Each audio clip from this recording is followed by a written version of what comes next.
Hello dear student, जो भी 2022 board exam देने वाले हैं या आने वाले बोर्ड एग्ज़ाम देने वाले हैं उनके लिए 50 इम्पोर्टेड एमसीक्यू धातु और अधातु से बताया जा रहा है। इतना सारा आप कर लेने के बाद आपको बाहर से भी क्वेश्चन देगा नहीं। तो आइए स्टार्ट करते हैं। फर्स्ट नंबर क्वेश्चन आपका क्या है? देखिए, फर्स्ट नंबर क्वेश्चन आप है पारे का यस्क है। पारे का यस्क है तो पारे का यस्क किसका होता है? सीने बार का। सीने बार का, ठीक है। ये पारा का होता है मरकरी Hg, और ठीक है ये सीने बार का क्या है? यस्क है, ठीक है। एल्युमिनियम के एक यस्क का नाम बताइए। एल्युमिनियम का एक यस्क का नाम बताना है, ठीक है। एक और का नाम बताना है एल्युमिनियम का। तो ये होता है एल्युमिनियम का एक बॉक्साइट। कौन होता है? बॉक्साइट, ठीक है। उसके बाद क्रायोलाइट यस्क है। किसका है? क्रायोलाइट एक से एल्युमिनियम का। किसका? एल्युमिनियम का। चलो, उसके बाद नेक्स्ट क्वेश्चन है आपका, कॉपर पायराइट्स का रासायनिक संगठन निम्नलिखित कौन है? कॉपर पायराइट, देखो कॉपर पायराइट है, ठीक है। तो कॉपर तो Cu रहेगा ही, तो कौन होगा? CuFeS2 होता है। CuFeS2, ठीक है। प्रकृति में मुक्त अवस्था में पाए जाने वाले धातु का नाम। मुक्त मतलब फ्री स्टेट में कौन पाया जाता है? ये सोना पाया जाता है, जो किसी से क्रिया नहीं करती है। चलो, उसके बाद है निम्नलिखित में कौन धातु प्रकृति में मुक्त अवस्था में नहीं पाया जाता है? नहीं कह रहा है, तो ये कौन नहीं होगा आपका? सबसे ज़्यादा आपका ये ख आपका क्रियाशील होता है, बाकी सब फ्री फॉर्म में पाया जाता है। कमरे के ताप पे द्रव अवस्था में अधातु कह रहा है। अधातु आपका ब्रोमीन होता है। यही अगर धातु कह देता था कौन हो जाता? मरकरी। चलो, ठीक है। 8वां नंबर क्वेश्चन है, निम्नांकित में कौन सी धातु अत्यधिक अभिक्रियाशील है? ज़्यादा रिएक्टिव कौन होता है? तो सबसे ऊपर कौन है? सोडियम। और क्या आ गया? सबसे ज़्यादा सोडियम होता है, तो धातु अत्यधिक अभिक्रियाशील कौन होगा? सोडियम हो जाएगा, ठीक है। उसके बाद सबसे कठोर प्राकृतिक पदार्थ, सबसे कठोर प्राकृतिक पदार्थ क्या है? हीरा हो गया, ठीक है। विद्युत बल्ब का तंतु किस धातु का बना होता है? विद्युत बल्ब जो बॉल में जो लगा रहता है टंगस्टन, तो किसका होता है? टंगस्टन का, ठीक है। और रही आयरन में किसका होता है? नाइक्रोम का। याद रखना, नाइक्रोम। विद्युत बल्ब का तंतु हो गया। निम्नलिखित में कौन सी धातु सबसे अधिक अभिक्रियाशील है? सबसे अधिक धातु अभिक्रियाशील कह रहा है, तो ये देखिए आपका इसमें से जो दिया हुआ है इसके लिस्ट में कॉपर सबसे ज़्यादा होगा। फिर चलो, 12 नंबर, निम्नलिखित में कौन विद्युत का सुपरिचालक है? विद्युत का सुपरिचालक मतलब अच्छा चालक ये होगा ग्रेफाइट। ये सब तो होगा ही नहीं, ग्रेफाइट होगा। अधिकतर धातुओं के ऑक्साइड होते हैं। देखो, धातु के ऑक्साइड हमेशा क्या होते हैं? वो क्षारकीय होते हैं, मतलब बेस होते हैं, ठीक है। धातु जैसे आपको कोई कहेगा कि धातु सोडियम ऑक्साइड क्या हो गया? सोडियम का ऑक्साइड क्या हो गया? चाहे कैल्शियम ऑक्साइड, पोटेशियम ऑक्साइड, ये सब क्षारकीय होता है। वैद्युत संयोजक यौगिक जल में प्राय होते हैं। देखो, वैद्युत संयोजक यौगिक इलेक्ट्रोवैलेंट कंपाउंड जो होते हैं वो आपका विलीय होता है, मतलब घुल जाता है। फिर बताइए, किसी धातु के बृहत्तम सेल इलेक्ट्रॉन की संख्या हो से बृहत्तम बाहरी सेल में धातु का रहा है अधातु होता है। अधातु का हमेशा क्या होता है?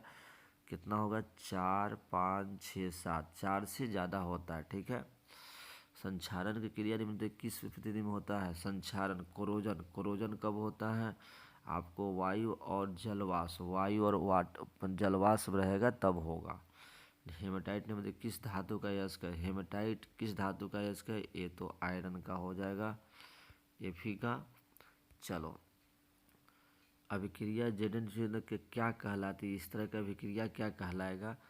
तो इस तरह की अभिक्रिया कहलाएगा निष्पादन। क्योंकि इसमें देखो ये हीट किया जा रहा है, गर्म किया जा रहा है, ठीक है, बिना ऑक्सीजन के प्रेजेंट में, ठीक है। उसके बाद है नेक्स्ट क्वेश्चन,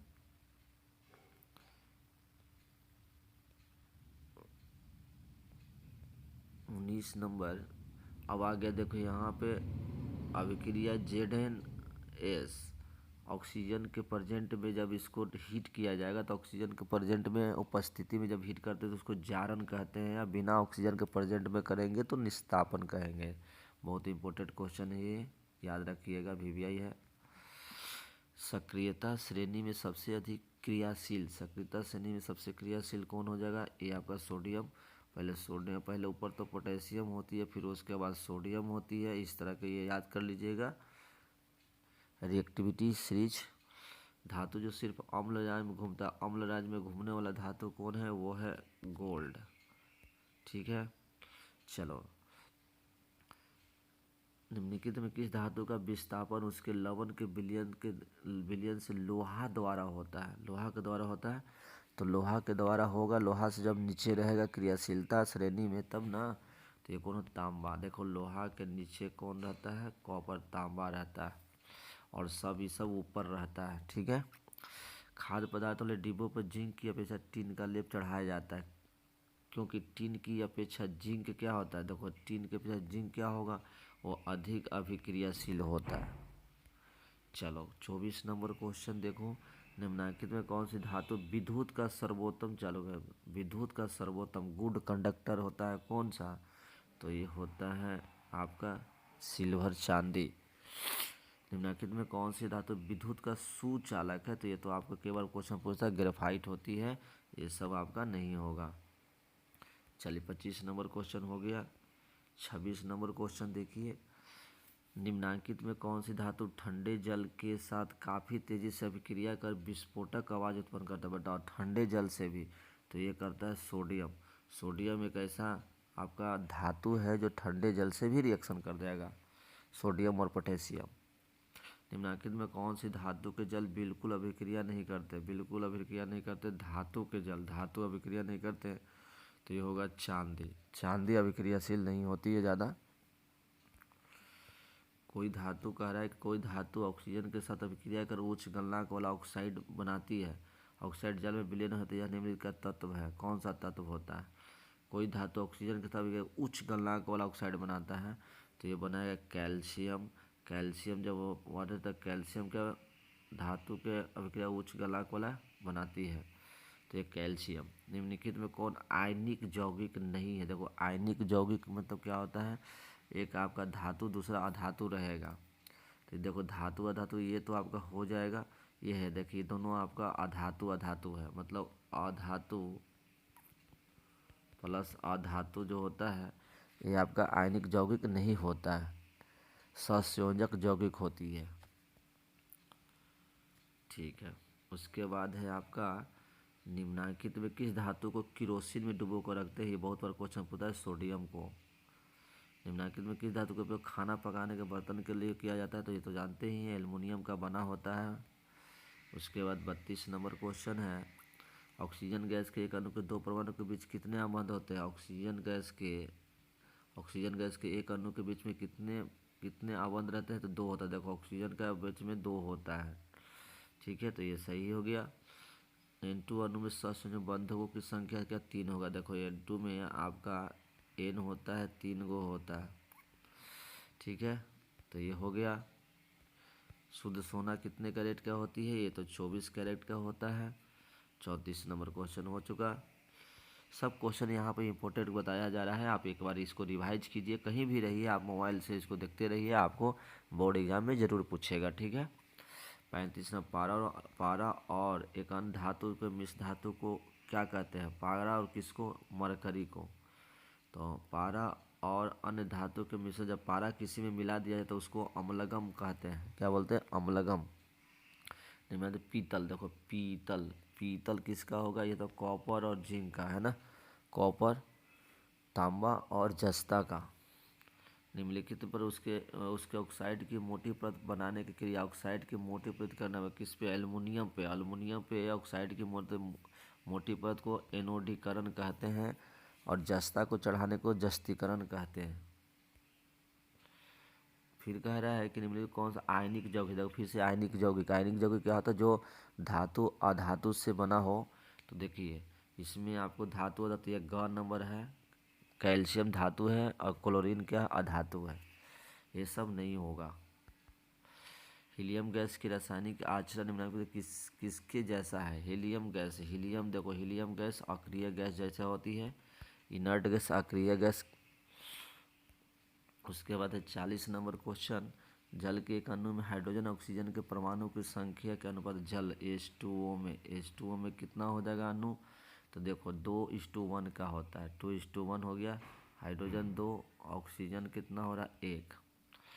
इलेक्ट्रॉन के स्थानांतरण से बने यौगिक कहलाते हैं। इलेक्ट्रॉन की जब स्थानांतरण होता है तो इससे बनता है वैद्युत संयोजक यौगिक, जिसको आयनिक यौगिक भी कहते हैं। उसके बाद है वायुमंडल में, ये क्वेश्चन पूछा है, वायुमंडल में CO2 की गैस की उपस्थिति है। ये हो गया 0.03%। ये पढ़िएगा, बुक से दिया हुआ है डायरेक्ट NCERT से। 42 नंबर 43 नंबर क्वेश्चन देखिए, अधातुएं ऑक्सीजन से संयोग करके प्राय किस प्रकार के ऑक्साइड बनाते हैं? तो बहुत बराबर है, अधातुएं ऑक्सीजन से संयोग करके अम्लीय बनाएगा। जैसे CO2 क्या है, ये अम्लीय है। धातुएं विद्युत ऊष्मा की होती है। देखो धातुएं क्या होती है, विद्युत और ऊष्मा की क्या होता है, सुचालक होती है, ठीक है, कंडक्टर होता है। उसके बाद देखिए वैद्युत संयोजक यौगिक कार्बनिक विलायकों में होता है। कार्बनिक विलायकों में वैद्युत संयोजक यौगिक वो जो होता है अविलीय होता है, घुलता नहीं है। फिर कांसा होता है कॉपर और टीन का मिश्रण कांसा कहलाता है। मिश्र धातु से भी आप लोग याद कर लीजिए, इतना कर लीजिएगा। निम्नलिखित में धातुओं का युग्म है। धातुओं का युग्म कौन है इसमें है, धातुओं का युग्म कहलाता है, ठीक है।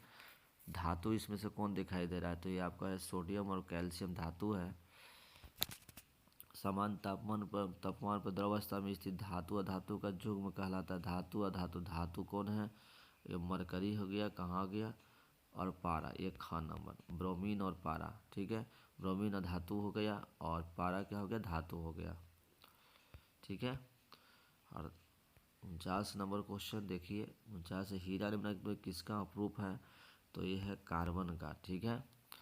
और कार्बन कितने यूरोप अपरूप हैं? कार्बन के 3 अपरूप हैं। कौन है, हीरा, ग्रेफाइट और कौन सा, ग्रेफाइट और C60, ठीक है। तो इस तरह के हमने 50 MCQ इम्पोर्टेंट MCQ देख लिया, और इतना सारा कर लीजिए, आप लोग ज़रूर बोर्ड में इससे ज़्यादा क्वेश्चन नहीं पूछेगा। और हमारे चैनल पे प्लीज़ आए हैं तो हमारे चैनल को लाइक और सब्सक्राइब कीजिए। और आप जब तक लाइक और सब्सक्राइब नहीं करेंगे तो हम आगे वीडियो बनाने में असमर्थ रहेंगे, ठीक है। धन्यवाद।